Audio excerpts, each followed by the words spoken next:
Welcome to this explainer. Today, we're diving straight into Alexander M. Voynine's absolutely fascinating treatise on new rationalism. We're going to explore the very foundation of how we as humans understand reality. Like, why do we sometimes fall into total existential despair?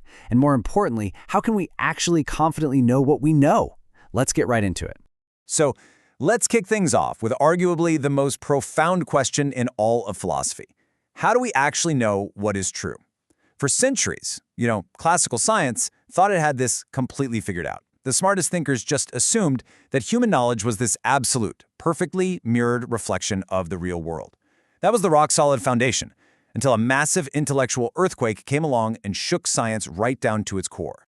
When Einstein's relative universe shattered Newton's absolute universe, it created this massive crisis of confidence. It was so bad that existentialist philosophers literally abandoned reason in total despair. Martin Heidegger famously declared that reason, glorified for centuries, is the most stiff-necked adversary of thought. Seriously, they figured if Newton's seemingly flawless laws could be overturned, what could we ever truly trust again? Which brings us to Section 1, the crisis of knowledge. You see, this whole shift wasn't just some abstract physics problem that we could fix with better telescopes. It totally broke the classical idea that our knowledge perfectly reflects reality. And without that safety net, people reacted in wildly different ways.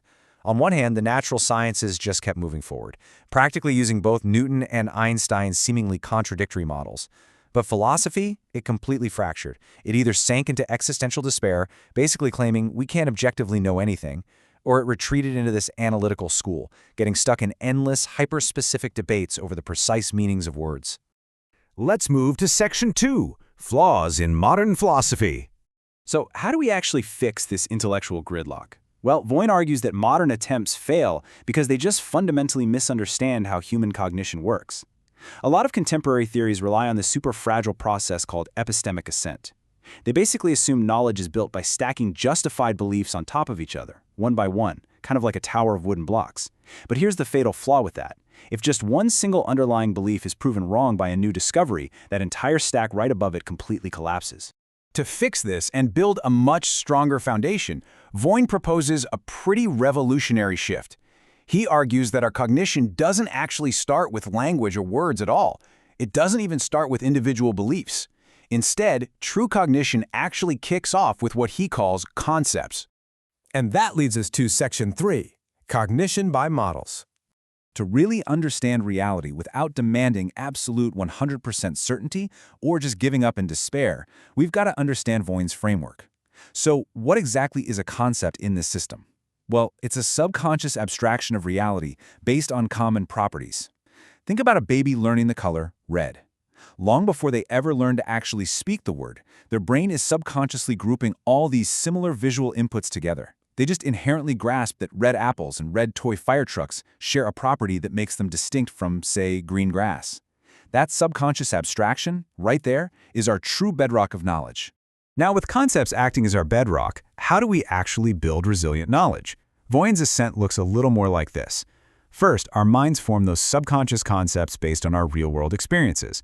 Second, we establish definitions and basic foundational laws around them. Third, we draw logical conclusions from those laws. And then finally, we are constantly checking those conclusions against reality.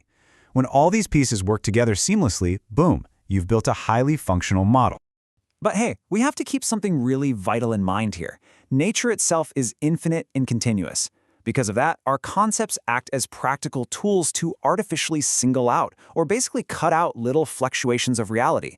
Like, think about engineers. They use the concept of a solid body every single day to build bridges. But technically, if you zoom in far enough, a solid beam of steel is really just a chaotic swarm of moving molecules and mostly empty space. The concept isn't an absolute, perfect description of reality, but man, it is an incredibly useful cutout of it. Okay, Section 4. The borders of truth. This brings us to what I think is the most crucial insight in this whole explainer, understanding exactly how multiple, seemingly contradictory scientific models can actually be totally true at the exact same time. Imagine looking at two overlapping grids, okay? One is perfectly straight and the other is curved.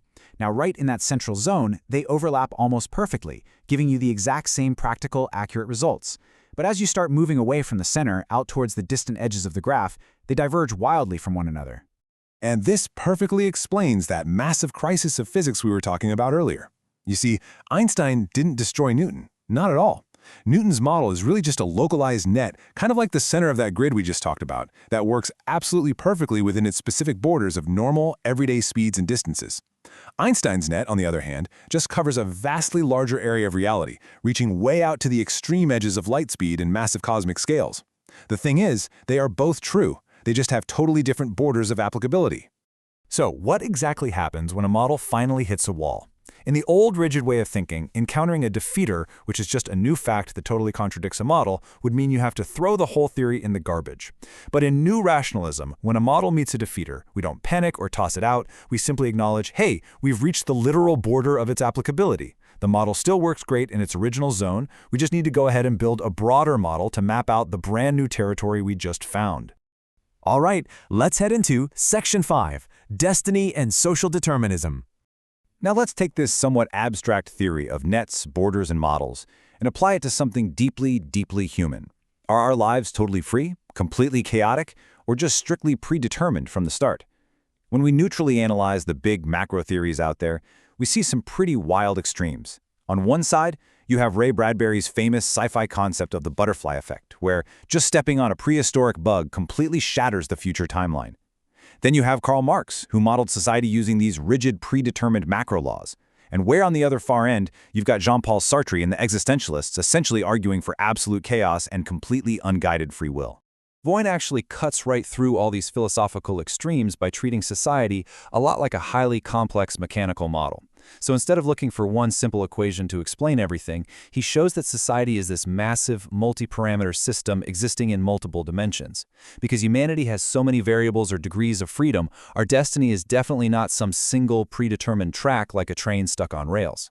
But, and this is absolutely crucial, it's not total chaos either. Our development as a society is guided by complex interconnected trajectories that we can actually map out.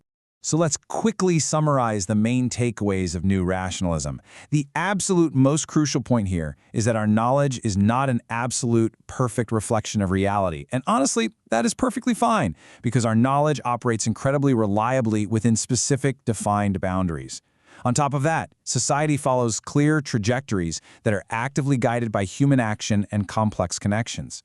Ultimately, probability, not absolute certainty, is what rules our existence. We can confidently rely on our knowledge and actively shape our society within statistical probabilities, even if we don't possess infinite, godlike certainty. To wrap this up, let's look at Voyn's remarkably pragmatic and honestly kind of funny analogy. Yes, a giant comet might theoretically hit the Earth tomorrow. Extreme existentialists might use that tiny lack of absolute certainty as an excuse to just give up in despair. But living practically within statistical probabilities means you know the actual odds of a comet hitting are incredibly, incredibly low. So you should absolutely still plan for a refreshing drink after work, go put a beer in the fridge right now, and strive to build a better society. Which leaves us with one final thought to chew on. If our knowledge is really just a series of localized, probabilistic models, which of your most deeply held beliefs is currently sitting right at the very edge of its borders?